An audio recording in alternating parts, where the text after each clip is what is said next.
السلام عليكم ورحمة الله وبركاته. اهلا بكم حبايبي، يا رب تكونوا بخير. النهارده هنعمل مع بعض طريقة الكرشة. طبعا انا غسلها حلو جدا زي ما انتم شايفينها. بصوا بجد يعني عايزة اقول لكم بصوا عاملة ازاي نضيفة. وطبعا نقعتها في ملح وليمون زي ما انتم شايفين. وبعد كده هشطفها كويس جدا واقطعها وهقول لكم نعمل ايه مع بعض. ده حوالي كيلو كرشة. طبعا اللي عايز يضعف بعد كده براحته. كده زي ما احنا شايفين. بصوا انا كده قطعتها بالحجم ده زي ما انتم شايفين كده. دلوقتي بقى هنجيب كام ورقة راولة وكمان معاها حبهان زي ما احنا شايفين كده. وهنكون حاطين طبعا حلة على النار بتغلي، وهنسقط فيها طبعا الحبهان والورق الراولة ورشة فلفل اسمر، وبعد كده ننزل فيها الكرشة. دلوقتي زي ما احنا شايفين كده احنا حطينا الحلة طبعا بتغلي كده زي ما احنا شايفين. المية بتغلي دلوقتي بقى هننزل بالحبهان وورق الراولة. بسم الله. كمان هننزل زي ما احنا شايفين كده بربع معلقة صغيرة فلفل اسمر. دلوقتي بقى بسم الله هننزل بالكرشة. بسم الله.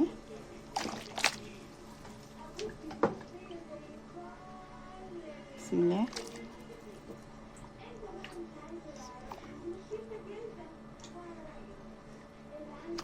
نسيبها بقى حوالي ساعة الا ربع او ساعة.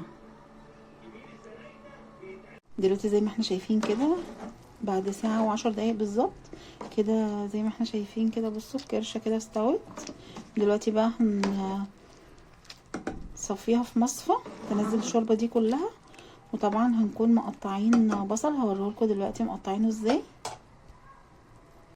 طبعا عايزه اقول لكم الملح حسب الرغبه. طبعا هنحط لها ملح الاول قبل ما طبعا نصفيها من الشوربه بتاعتها.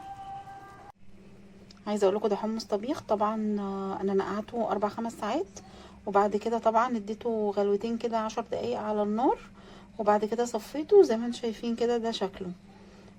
دلوقتي هنحطه على جنب لما نعمل طبعا الصلصه. هنحط طبعا على الكرشه هو على طول. دلوقتي زي ما احنا شايفين كده دي بصلة كبيرة مقطعاها زي ما احنا شايفين كده، او بصلتين طبعا متوسطة براحتكم. بس طبعا الكرشة بتحب طبعا الايه البصل كتير. فدلوقتي بقى تعالوا مع بعض بقى نشوف هنعمل ايه. بص انا كده جبت الحلة. احط زيت ذرة او اللي حابب يحط سمنة براحته، بس زيت الذرة بجد بيبقى تحفة معاها. حوالي كده 5-6 معالق كبار زي ما احنا شايفين كده. وهنزل بالبصل دلوقتي كده زي ما احنا شايفين. بسم الله. هننزل بالبصل هنديله كده تتبيله كده. وبعد كده طبعا ننزل بالطماطم. عصير الطماطم عاملاه في الخلاط حوالي كيلو طماطم.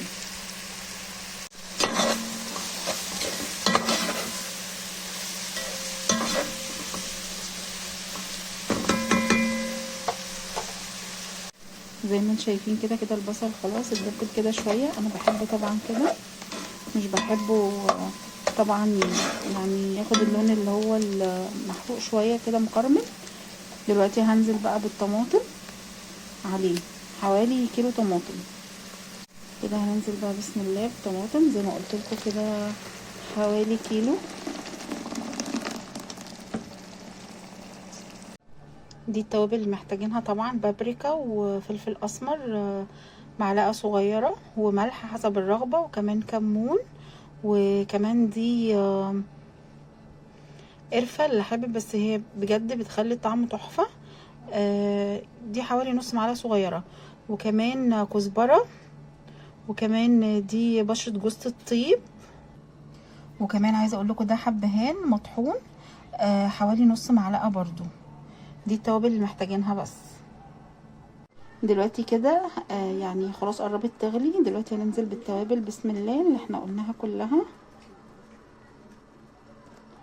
عايزه اقول لكم كمان تغلي بس واحط نص معلقه سكر عشان بتفرق في الطعم، وكمان معلقه صلصه كبيره بس. وعايزه اقول لكم كمان عايزه حوالي 4 فصوص توم طبعا مهروسين برضو هحطها في الصلصه. بجد بتفرق في الطعم.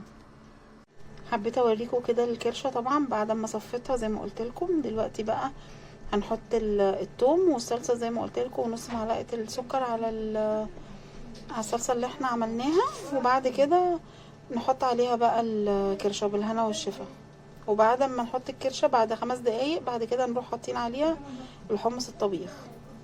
كده زي ما قلت لكم دي معلقه الصلصه، وده 4 فصوص ثوم مهروسين كده. دلوقتي بقى هننزل بيهم على الصلصه. زي ما احنا شايفين كده الصلصه تمام كده. بصوا كده القوام بتاعها، بصوا كده خلاص تقلت كده الحمد لله كده تحفه. هنحط بقى كده زي ما احنا شايفين معلقه صلصه بسم الله،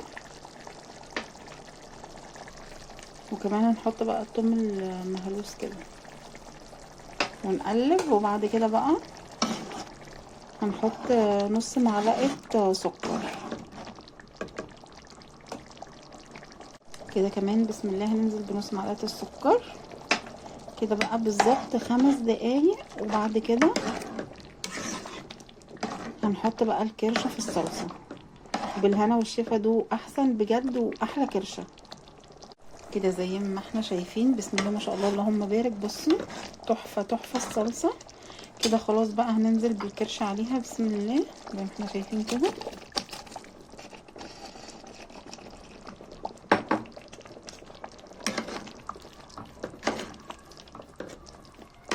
بصوا 5 دقايق بالظبط. وبعد كده هنحط عليها حمص الطبيخ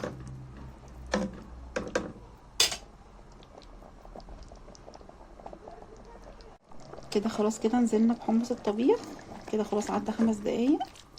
بصوا بقى دقيقتين بالظبط ونطفي عليها بجد. وكلوا احلى كرشه بصراحه، طعمها تحفه تحفه تحفه اللهم بارك يعني بجد بالهنا والشفا. ويا ريت تجربوها. ما تنسوش اللايك والشير والاشتراك في القناه. وكده بعد ما اتغرفت وبالهنا والشفا بجد طالعه تحفه. يا ريت تجربوها. بسم الله ما شاء الله اللهم بارك بجد طالعه تحفه.